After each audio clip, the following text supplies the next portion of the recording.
But eventually, eventually got the money back. Yeah. And I saw an advertisement for Big Hit Entertainment, who manages BTS. They said to go to Hong Kong to audition. And then you ended up going on that, didn't you? I did. Yeah. And guess what? Eventually, that was the end of my recovery phase from the cops.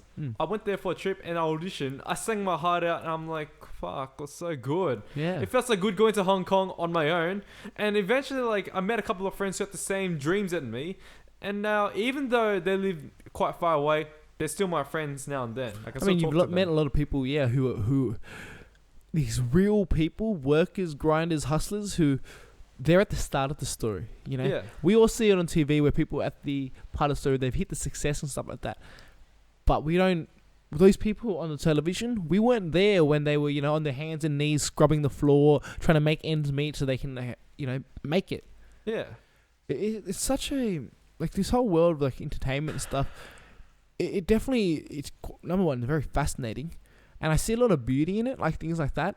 But it's also so cutthroat and, so, because everyone knows no one makes it, right? And, using, for example, LA, or at least what LA used to be, as an example, can you imagine this city where people come from everywhere because everyone, same mindset, they want to get famous?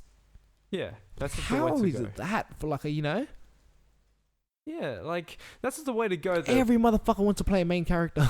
Well, let's not get too much into that though, because we just need to continue the story, and later on, story. I'll for drop sure. some Sorry, advice for people I who are- tangent to the industry. Yeah, go on with your story. Yeah, so eventually I recovered and I did pretty well for my recovery. Yeah. But then I felt like I still needed support from my pyramid scheme team. I told you about that last time, right? I tried to beg them, look, please take me back. Yeah.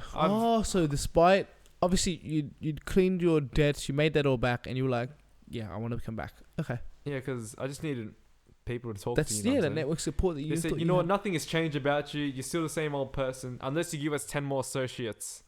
You have to sign up 10 associates. You got to be worth something to us. Yeah. Yeah, I'm like, that was when I went back to my bottoms again.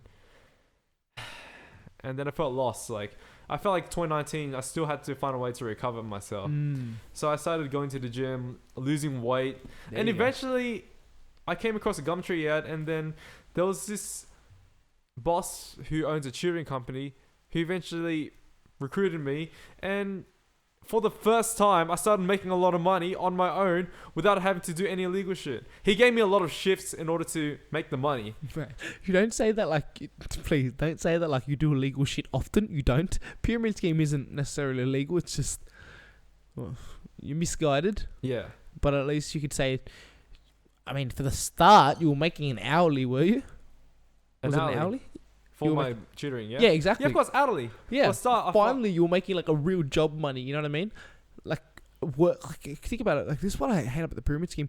These people who don't make that money, they work so hard. Yeah. You worked hard, didn't you? Yeah, of course. You go and taking your time, your effort, your mind, your thinking to try to work for these people. Yeah. And you didn't even get paid an hourly. No, I know, right? At least with the tutoring, your mind, your time, your skills, and you get paid. Yeah, for sure. As every job should be. I know, right? Yeah, but I'm working in an office at this point. And so would you say that having that job... Once I got the job, I'm like, finally, now I can have the money to start funding for my dreams. That was the moment when I was so happy. The importance of working. Sorry? The importance of working. Man has to work. Yeah, man's gonna need a job, man. Even if you're the richest guy in the world, you need to work. So you need your money to work to make more money. But really... We can't just sit around doing nothing. That's because usually you're sitting around doing nothing time is when you're depressed, right? Yeah. Yeah. So fuck, I love that. Hearing that, do you reckon if you had a job earlier on, a lot of these issues would never have been an issue? Nah. Explain. Nah. Because you know why? Because eventually, if I had my own hourly rate and all that, I probably would have just go directly to the studios and all that. I'm like, okay, great. I got something to make. Let's go directly to the studios and all that. I've invested in my dream. I work. I make money. I dedicate my time to make money. I get my money to spend in my time with the studio. And this is how I should work my dream, right? That's how I work my dream. Very honest living. When I was, I think, maybe 19. I think I was 19. 19 or 20 was when I first got roped up into this pyramid scheme. Oh, really? I didn't stay for long though. It was Luckily. simple as, they're good though. They sell you your dream. I'm waitering. I was at a wedding reception. Guy was getting married, and guy was asking for a drink and everything. But basically, I talk, because that's what I was good at when I was working as a waiter. I was good at getting tips. I was good at talking to people, and providing service, right? So this guy sort of like, hey, bro, I don't know how we spoke, but he was basically explaining like what his job was, right? But it was very vague. Yeah. I think it was ACN I was talking to. Yeah. You know ACN? ACN? Oh, yeah, I know the company. But listen, I'm still not smart enough to know why they don't work, because I know they're a pyramid scheme, but their whole thing was, selling phone contracts and stuff, right? Yeah. But, so I was like, okay, well, here's my number and shit like that. Like, and yeah, it was very, how like when you first meet someone, you ask them to kind of explain what the job is, they're like, they can't. They won't, like, you've got to come to the seminar and they kind of break it down and stuff. Yeah. Because they're putting the correct models and stuff in place so that you don't compromise yourself. Like, you're more likely to find out someone's full of crap by standing there and talking to them when they try to explain their job. If you worked for a pyramid scheme and you met me, like, oh man, what do you do for work? Oh, so I'm part of a company for supplements. You know what I mean? Yeah. Yeah, you try to make it all fancy. So I was like, cool. So that night I finished work like 12 a.m. kind of thing. 2 a.m. driving to Mac and just thinking, yeah, this is a job op. This guy's wearing a suit and all that. It's nice. Oh, fuck, it'd be good if I could, don't want to be waitering at the time. See, they catch you. They catch you at maybe not your rock bottom, at your lows. They catch you when you're at like those points where you don't want to be. Talk to the waitering kid, bro. Of course, it's fucking 8 o'clock at night and I'm here fucking serving you guys. Of course I don't want to be here. You know what I mean? Yeah. So then through messaging and stuff, I ended up going to one of the seminars. I went, oh, okay. And because I think I'd watched the John Oliver video already, I saw like the way they run all their seminars, like those like the lights and the music and stuff like that. Yeah. I went, oh, and the whole thing where they get everyone to come up and walk up and everyone claps. You know that? Yeah, of course. They're like, oh, and it's like everyone's like getting these new roles and stuff, and these fucking Asian and Indian and Vietnamese and Chinese and all these like a lot of ethnic minority cunts walk up all high and mighty with their suits and stuff that they just bought from Politics or YD, smiling. We were clapping for him. When I watched one of the seminar videos, they had Donald Trump on it because Donald Trump was one of their things, and so I found my out. Mind you, the guy paid my $5 entry to go in because they had it at the I think it was was it Russian? No, does it? The Polish. I think the Polish club, the Polish pub and punch bowl. Oh, yeah, it was where they had. Well, I went to one of their first seminar thing. Everyone rocked. Like I drove there. Right? I'm already in a suit. Everyone rocked up, and everyone else is in a suit. You're like, wow. And so when I finally spoke to her, I was like, oh. Yeah, but like I noticed like Donald Trump's there and I'm not too like, that was my excuse. I used that. I wasn't too politically inclined with Donald Trump that I might not. Yeah. Which is a pretty smart way of getting out of it now that I think about it. And I went home and started doing like research and like, yeah, I was reading like too much of a pyramid, but they get you, bro. And the fucking, the people they get to talk and who like hit these money, they talk about how like they're now able to do all these things for their parents and stuff like that. But if you listen, the stories sometimes aren't very consistent. Yeah. They talk about how like their parents had to slave away at that and how they were at like university like studying, and we're like, wait a minute, like you make it sound like you had no hope to be anywhere, but at the same time you were studying somewhere and there was money. Like what? The stories just didn't add up. Yeah. And then obviously the story eventuates. But now that I've worked for them for this like multi-level marketing, I have enough money to afford this for my parents.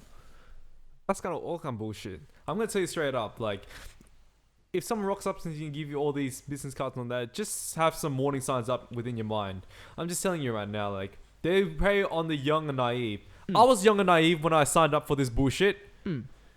But if I had my red eyes open, I would have bailed out immediately. Your what eye? Your red eye? I would have had like my red warning signs up. Oh, you said your red eye. I was like my wait, bad. Is that some Sharingan shit, or are we talking third eye psychedelic shit? All right, here's another thing. Like, this is like after I found my newfound success in the tuning company and I started funding for my dreams. You know what's actually funny?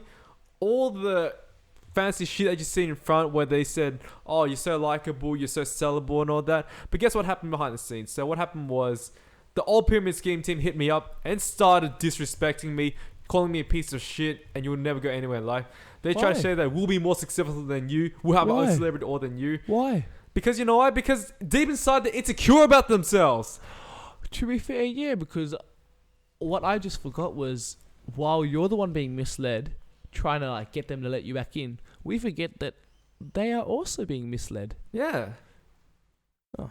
Like, the funny thing was, like, they were ringing me on my fucking phone non-stop saying, ha ha ha, yeah, you give me all this money on that, but really, you're a piece of shit. No one will like you. Because you know what? Everyone likes me, not you. Wait, so you're saying that after you were all done with them, you're on your kind of trajectory to do, you know, to do the you finally found the path that you want to be on. Yeah. You know, you're doing the normal thing. You've got a job that makes you money. The money that you then get to go do stuff that is good for you. You know, reward yourself, but also investing into your future, like what you want to do. And these guys are taking time out of their day to call you. Here's the thing. It's so fucking suspicious. Like, if they're so great, why the fuck do you want to go out there and brag about how great you are? Like, come on. Real people don't brag. Like, when I found success, like, I'm like, fuck, maybe I am better than them. But I didn't have to brag it to them. You didn't see me going up to them and be like, ha ha ha, now I've got a job. Now I've got my own studio to record in. Now I got my own shit to record. I got my own stuff going on. Fuck you guys, I don't need you. I didn't do any of that. I just kept quiet. I'm like, okay, great. Let's enjoy the process. You just did that, but as in you just did it on a podcast. Now I'm messing with you. The thing I want to touch into next is high school. High school, yeah. We'll go into the next recording on it, only because my thing is, I feel like high school, your experiences in high school, definitely, and I'll explain why, when we start the recording, was the precursor to everything that happened now. Yeah. The level of like going through, you know, a period of not being accepted, not having anywhere where you belong. Yeah. Especially, we all know that feeling. Like, let's think about it. You're in high school, the people you grew up with, and everyone kind of feels a certain way about you. And then you leave high school and you now have access, like a bunch of people who tell you that you're accepted and stuff like that. Who basically, all these problems that you're used to encountering the people back in school, you're not. With them, they're like, they make you feel welcomed. Yeah. And suddenly you feel like, oh, nah, fuck those guys from back in high school. I've found, like, this is it. This is my people. This is my in. Is that right?